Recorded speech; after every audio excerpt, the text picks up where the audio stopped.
Hey there, money movers. Welcome back to our channel, where we break down the latest tips and tricks for managing your finances smoothly. Today, we're tackling a super common issue: how to increase your limit on Sendwave in 2025. If you're using Sendwave to send money to family abroad, you know that hitting those transaction limits can be frustrating.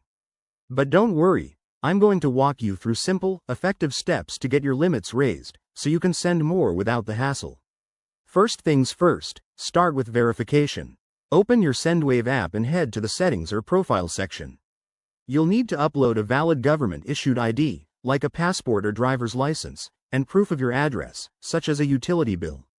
This step is crucial because it builds trust and is often the key to unlocking higher limits. Next, link your bank account or debit card. Go to the Payment Methods area in the app and add your details. This not only makes transactions easier but also shows Sendwave that you're a serious, secure user.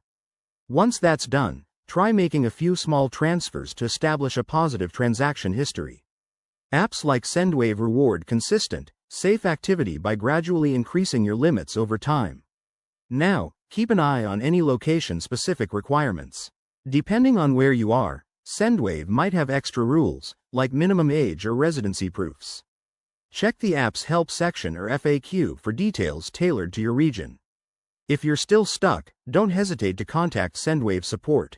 They have a chat feature or email option where you can explain your situation.